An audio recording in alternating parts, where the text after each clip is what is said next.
dans le Cameroun, ce qui est très inquiétant, c'est qu'est-ce qui va se passer à la mort de Paul Biya.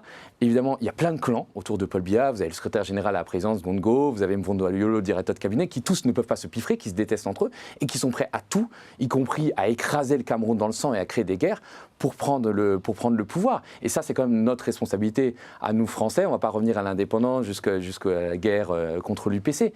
Mais c'est quand même quelque chose de fascinant qu'à un moment, on ne se soit pas dit stop. Et surtout qu'on accuse toujours les Russes. Nous, Français, on accuse les Russes d'avoir créé cette forme de détestation contre la France en Afrique. Mais ce n'est absolument pas les Russes. Alors évidemment, il y a des trolls, il y a des informations. Ce sont les Français nous-mêmes, par nos propres erreurs, par nos propres errements, par le soutien qu'on a eu aux dictateurs pendant des décennies, par le franc CFA, par le fait que l'armée française ait commis des crimes en Centrafrique, les viols d'enfants. En 2004, les gens ne se souviennent pas, c'est pas si vieux, mais à l'Hôtel Ivoire, l'armée française a ouvert le feu sur des manifestants pacifiques qui étaient pour Laurent Gbagbo. Il y a eu des dizaines de morts. Et jamais il y a eu des commissions d'enquête. Et aujourd'hui, effectivement, on est détesté sur le continent parce que notre politique a été détestable. Et évidemment, c'est très confortable sur les grands plateaux mainstream, LCI, TF1. On dit « Ah oui, c'est la faute des Russes ». Ça nous permet de nous déculpabiliser et de ne pas bâiller devant notre porte. Mais nous, on a créé les conditions de notre propre chute et de notre propre détestation. D'ailleurs, souvent on parle dans la presse française de sentiments anti-français,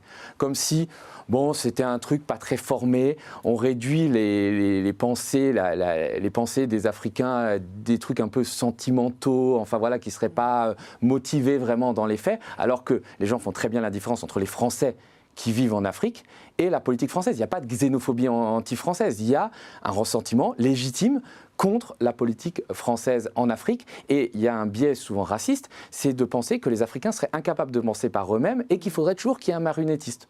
Qui est les Russes derrière, qui est les Chinois, qui est les Turcs, et que cette détestation, ce rejet de la politique française en Afrique, il devrait être forcément inspiré par quelqu'un, alors qu'en fait, il est inspiré de dizaines et de dizaines d'années de colonisation et de néocolonisation. Donc il y a vraiment un affaiblissement qui fait que la France ne peut plus faire la pluie et le beau temps dans les pays africains. Il faut savoir, au Cameroun, il y a un État policier qui est installé, parce qu'ils sont là depuis 43 ans, l'aide des Israéliens, très clairement, qui encadre le BIR, qui est le bataillon d'intervention rapide, qui est une sorte de garde prétorienne de Biya et qui aide à tout ce qui est renseignement, tout ce qui est cellule d'écoute. Donc évidemment, tout le monde peut être traqué, on fait pression sur votre famille, voilà, il faut du courage pour se lever, parce qu'il y a une sorte d'indifférence de la communauté internationale par rapport à ce qui se passe, alors que le Cameroun, ça fait très longtemps, vous l'avez rappelé, ça avait été nommé de manière très condescendante, presque raciste, mais souvenez-vous des émeutes de la faim en 2008, où on avait Biya avait fait tirer avec des hélicoptères français sur des manifestants, il y avait eu des centaines de morts. On n'en avait pas parlé parce qu'il n'y avait pas d'image à l'époque. Maintenant, aujourd'hui, ce qui est fort, et vous l'avez rappelé avant, c'est les images sur les réseaux sociaux. Et là, le Cameroun, on est quand même dans le stade de pourrissement le plus avancé de la France-Afrique, où on a mis quelqu'un en place pendant 43 ans, qui à un moment, on ne s'entend plus trop avec lui, parce qu'effectivement, les relations entre Emmanuel Macron et Paul Biya sont plus très bonnes.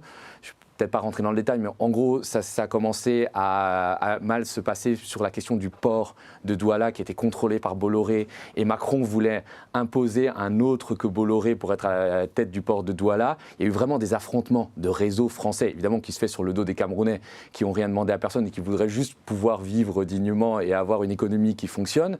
Et malgré ça, voilà, il y a un système qui continue à exister avec un armement qui est français. C'était le cas aussi à Madagascar, les gaz lacrymogènes, les blindés, enfin tout ça. Voilà, on a perpétué ce système-là. Et ce qui